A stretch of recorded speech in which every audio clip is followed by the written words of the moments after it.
Rightword BLA 2.0 Reinventing bullish resistance with operational finesse and strategic messaging. Over recent years, Pakistan has experienced numerous overlapping and escalating crises, beginning with the regime change in Afghanistan.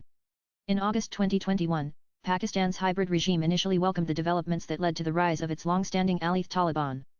However, the situation rapidly deteriorated. The Taliban's shift in allegiance inflicted not only a geopolitical setback but also spurred a surge in insurgent activity within Pakistan.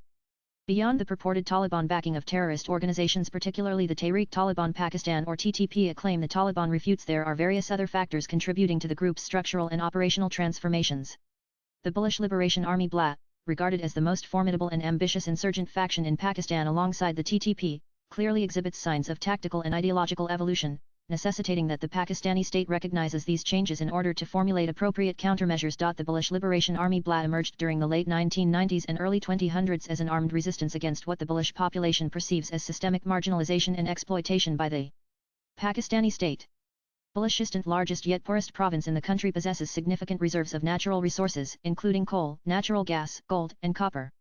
The demand for provincial autonomy has persisted for decades, further intensified by the prevalent belief that the region was historically incorporated into Pakistan through coercive means. The BLA initially emerged with aims centered on greater provincial authority over governance and resource management, but it soon evolved into a movement advocating full independence.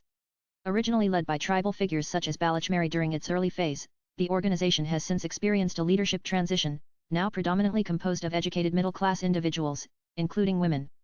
Notable figures include Aslam Baloch, linked to the suicide attack targeting Chinese engineers in Dalbandin, along with Bashir Zaib Baloch, Hamal Rian, Reman Gul Baloch, among others. This leadership has overseen a significant transformation in the BLA's tactical approaches and strategic orientation.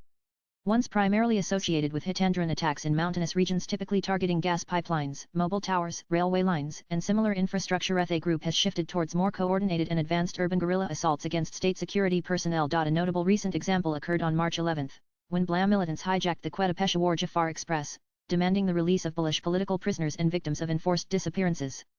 In retaliation, the Pakistani military undertook a rescue mission lasting over 24 hours, underscoring the BLA's capacity to engage in prolonged confrontations with state forces.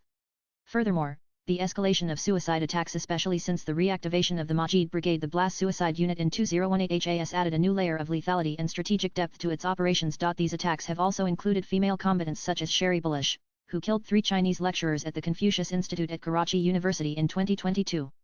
Such incidents, along with assaults on Chinese personnel and projects as well as Punjabi migrant workers, serve as deliberate strategic messaging by the BLA. They underscore the group's territorial claims and its willingness to indiscriminately target civilians it perceives as symbols of colonial domination and state-yield exploitation. The notable expansion in the BLA's numerical strength, operational reach, and strategic standing must be understood within a broader, multifaceted context.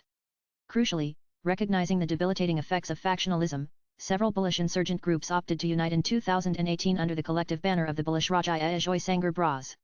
This alliance even announced the formation of a joint military command, Bullish National Army, tasked with implementing a coordinated strategy across the province. Additionally, similar to the TTP, the BLA has significantly profited from the sophisticated weaponry abandoned by U.S. forces following their withdrawal from Afghanistan. Following the March train hijacking, Pakistani authorities disclosed the serial numbers of 3 American rifles used by the attackers, which were originally supplied to Afghan troops during the conflict. Furthermore, the Taliban's return to power has created new sanctuaries for bullish militants to regroup within Afghanistan, in addition to those already existing in Iran's Sistan Balochistan province. Beyond the aforementioned developments, the BLA has adapted to contemporary dynamics by enhancing its communication capabilities through strategic use of social media. Its evolution from rural hit-and-run tactics to an urban guerrilla force engaged in narrative construction is also a response to exclusionary urban development, significant rural-to-urban migration, and increasing internet accessibility. A further aspect of this rhetorical strategy was evident following the deadly terror attack in Pahalgam, India.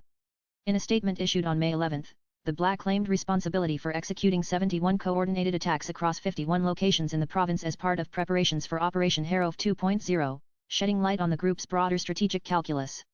The BLA appealed to India and other international actors to recognize and support it as a legitimate, indigenous national liberation movement, drawing parallels with the Bangladeshi independence struggle from Pakistan. Through this, the BLA sought to assert its position as a relevant actor in South Asian geopolitics, aiming to weaken what it describes as the terrorist state of Pakistan. Nevertheless, above all other factors, the primary driver behind the BLA's expanding capabilities is the sustained repression of the bullish population by the Pakistani state. Decades of harsh policies characterized by systemic marginalization and collective punishment have so profoundly alienated the bullish people that, in the absence of viable alternatives, even those opposed to violent methods often find themselves sympathetic to the BLA. It has been reiterated to the point of becoming axiomatic in political science that political challenges cannot be resolved solely through military means. The long-standing political grievances of the Baloch population have consistently been dismissed, silenced, and met with severe, indiscriminate force by the state. Unless Pakistan initiates a process grounded in accountability and sensitivity and meets the legitimate demands of the Baloch people, the region will remain ensnared in an unending cycle of violence and repression. Swipe left for next video. The writer is an author and a columnist. His X handle is Aaron Anand Live. Views expressed in the above piece are personal and solely those of the author. They do not necessarily reflect NEWS18's views. Latest blogs.